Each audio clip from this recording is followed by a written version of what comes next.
Hello guys, good evening to all. Welcome to my channel, An Easy Step to English Grammar.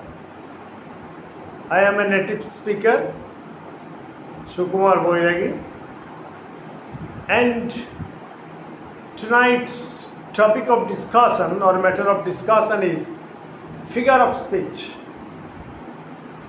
And this figure of speech, you know that it is a style of writing that enhances the beauty of the language, that enhances creativity, that enhances the readability of any topic.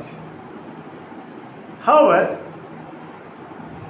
before discussing my lesson, I cannot but request all of you to subscribe my channel, to like, to comment and to share. Okay? Let us start. Figures of speech. And my first item is antithesis. Antithesis. Antithesis. I will not teach you in Anglo-Bengali method because it's for all, and I think that I am speaking such a language and so easily that all of you will be able to understand. I fervently hope. However, it is called antithesis. Antithesis. Then what is antithesis? Antithesis is a figure in which two opposite ideas are set against each other. Two opposite ideas are set against each other just for emphasis or stress. It is just a play between darkness and lightning. Between darkness and lightning. Just a play. Just a hide and seek game between darkness and lightning. Just for the brilliance of language. For example, first example, let us take: better to reign in hell than serve in heaven. Better to reign, R-E-I-G-N, that is rule. Better to reign in hell than serve in heaven. It is taken from Milton's Paradise Lost. You see that it is better to reign, that is to rule in hell than serve in heaven. Two diametrically different ideas have been set against each other to enhance or to increase the brilliance of the language, the brilliance of the ideas. Okay? Now example number 2. Man proposes, God disposes. Man proposes, God disposes. It means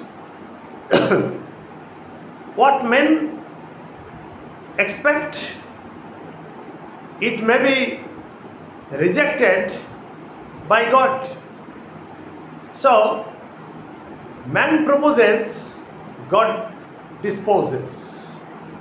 So, the proposal of man and the disposal of God.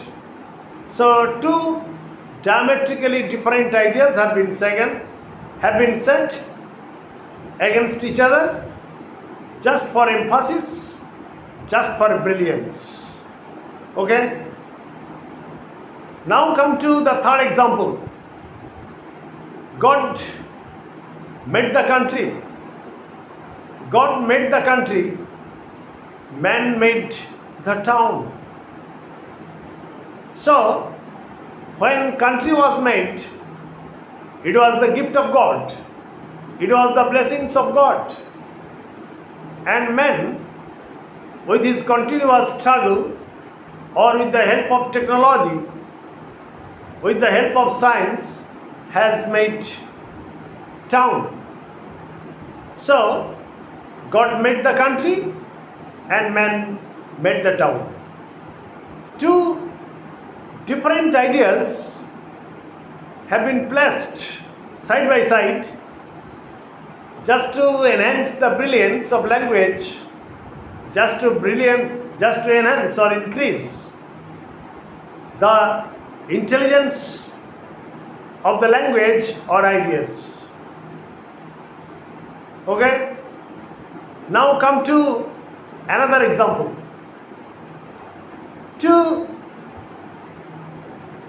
Or is human to forgive divine.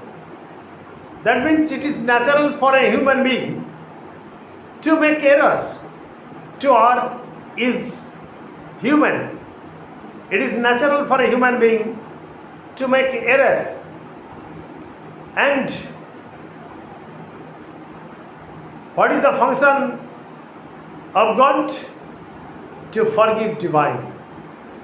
That means the function of God is to forgive the errors. So it is also the two different ideas, two different thoughts, etc., which are set against each other just to give the brilliance to the language, to add a new dimension to the language, to add a new intelligence to the language. Now, come to another example. For example, he was not the master. He was not the master, but the slave of his passion. He was not the master, but the slave of his passion. You see that he was not the master. That means he has not the mastery over his passion, his emotion. But he is the slave to his passion. That means passion is ruling him. He has become a slave to his passion. So, two different ideas have been set against each other for brilliance, for intelligence, for a new dimension. Now, I shall go to another discussion. That is called paradox. So my first example is antithesis. Antithesis means a figure of speech in which two opposite ideas are placed against each other to give it a new dimension, a new intelligence, and a new emphasis. Clear? But what is paradox? Paradox. What is paradox? It is nothing but a self-contradictory, just a self-contradictory statement. It is nothing but a self-contradictory statement. It seems to be absurd. It appears to be absurd, but actually bears a deep meaning or truth or a significance. Now I am repeating, my dear students, my dear boys and girls, those who like to write pedantic English, good English, polished English, you must follow figure of speech. Without figure of speech, you cannot write good English. In those days, the British parliamentarians used to use just figure of speech in their speech, in their lecture. Now I am discussing with you paradox. What is paradox? It is nothing but a self-contradictory statement. Self-contradictory. It seems to be absurd. It appears to be absurd. You may take it as an absurd thing, but it actually bears a deep meaning, just a deep truth, or a deep significance. Now we shall discuss it with some examples, because without examples you cannot come to the resolution or conclusion. My dear boys and girls, follow my first examples. Poets are liars. Poets are liars. So, poets are not actually liars. Why are they called liars? Because when they compose their lines, their poems, they mingle their thoughts or imaginations with the fact. The fact is of prime importance, but with that fact, he always mingles imagination, his thought, etc. So, it is called the poets are liars. You see that the poets are not actually liars. Its actual meaning is that the poet can very easily mingle their thoughts or imaginations with the facts. Clear? Now come to the second example, that is, philosophers are fools. Philosophers are fools. Is it really a fact? No. Philosophers are not fools. There is a proverb, where science ends, philosophy begins. Because the philosophers are actually forget their surroundings, forget their family life, forget their real life, forget their own life. So, they do not lead the real life. They always live in paradise. They always live in the world of imagination. So, they are called philosophers are fools because they behave unnaturally. Unnaturally. Common man cannot realize why the philosopher is behaving in such a manner. So philosophers are fools. Clear? Now come to the third example. Soldiers are cowards. Are the soldiers really cowards? No, they are not cowards. But why have they been called cowards?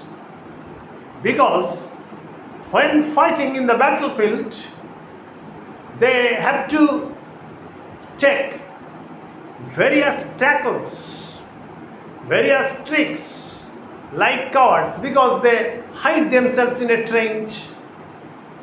They use the branches and branchlets over their helmets, and they fight in the battlefield in camouflage.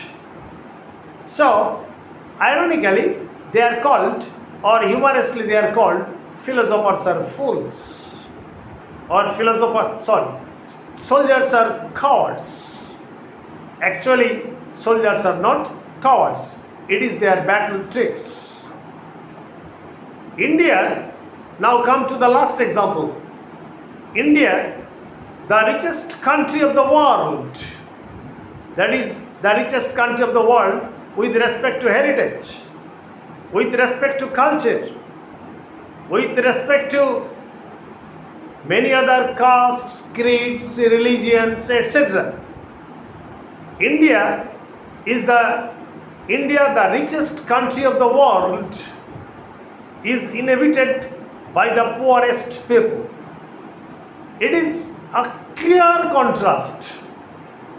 Though India is considered to be the richest country of the world, it is also seen that many poor people, or the poorest of the poor people of the world, live in India.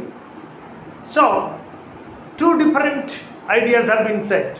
For example, India, the richest country of the world, is inhabited by the poorest people.